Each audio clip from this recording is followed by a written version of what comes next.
Hello guys, আসসালামু আলাইকুম। আমাদের মধ্যে অনেকেরই প্রশ্ন আছে যে মৃত্যুর পরে যারা মুসলিমরা জাহান্নামে যাবে, তারা কি জাহান্নাম থেকে বের হয়ে কোনোদিন জান্নাতে যাবে? শায়েখ মাহমুদুল্লাহর এই ভিডিওটি দেখার পরে আপনাদের আর এই প্রশ্ন থাকবে না, তাই ভিডিওটি স্কিপ না করে পুরোপুরি দেখুন। দুনিয়াতে তো আক্ষেপ করলে তো মুসলমানই হয়ে যেত, তাহলে আক্ষেপটা কখন করবে? রাইসুল মুফাসসিরিন আব্দুল্লাহ ইবনে আব্বাস রাদিয়াল্লাহু তাআলা আনহু তিনি সহ আরো বেশ অনেক মুফাসসিরদের মতে এখানে উদ্দেশ্য হলো জাহান্নামে নিক্ষেপ করার পর আক্ষেপ করে জাহান্নামীরা এই কথা বলবেন।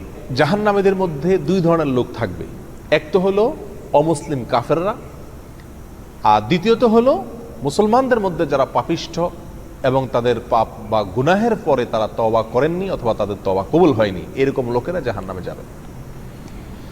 তাহলে এই দুই শ্রেণীর লোকেরা যখন জাহান্নামে থাকবে, তখন এই উভয় শ্রেণী জাহান্নামীদের মধ্যে কনভারসেশন হবে, কথোপকথন হবে। অমুসলিম জাহান্নামী মুসলিম জাহান্নামীকে বলবে যে তোমরা তো তাওহীদবাদী ছিলা, মুসলমান ছিলা, তো তোমরাও জাহান্নামে। আমরা তো আল্লাহকে বিশ্বাস করি নাই, আমরাও জাহান্নামে, তো লাভ হইল কি? তোমরা মুসলমান যে হইলা, তাওহীদ লালন করলা, ফায়দা কি হলো, লাভ কি হলো? তোমরাও জাহান্নামে, আমরাও জাহান্নামে।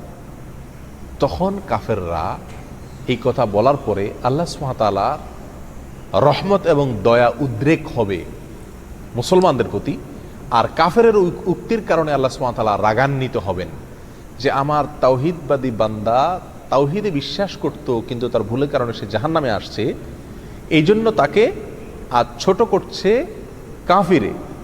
তখন আল্লাহ সুবহানাহু ওয়া তাআলা ওই মুসলমানকে, যে ব্যক্তি আগুনে পুড়ছে, জাহান্নামে পুড়ছে, শাস্তি ভোগ করছে, শুধুমাত্র কাফেরের এই উক্তির কারণে আল্লাহ তাআলা তাকে মাফ করে দিবেন। বলবেন, যাও, তুমি যেহেতু দুনিয়াতে তাওহীদবাদী ছিলে, সেজন্য আজ তোমাকে আমি কি করে দিলাম? ক্ষমা করে দিলাম। ঠিক তখন রুবামা ইয়াওয়াদ্দুল্লাযীনা কাফারু লাউ কানু মুসলিমিন, কাফেররা সেদিন আক্ষেপ করে বলবে, হায়, যদি তারা মুসলমান হতো তাহলে তারাও এখন সাধারণ ক্ষমার আওতায় পড়ে বের হয়ে যেতে পারত। তো এই আয়াত আমাদেরকে কি বোঝাচ্ছে?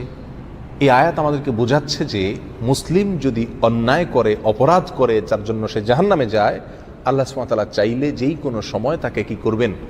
ক্ষমা করে জান্নাতে প্রবেশ করাবেন।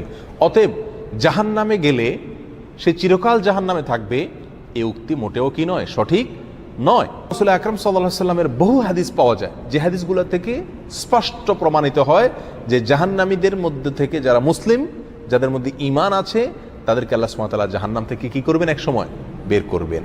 এবং এই বিষয়ে হাদিস ভুরি ভুরি।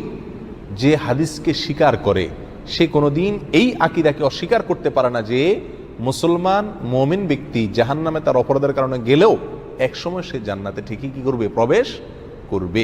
অতএব যে জাহান্নামে যাবে সে চিরকাল জাহান্নামে থাকবে, এটা আহলে সুন্নাত ওয়াল জামাতের আকীদা নয়, এটা মুতাজিলাদের আকীদা। এই ভ্রান্ত আকীদার উপরে আমাদের সচেতন থাকা উচিত, সাবধান থাকা উচিত।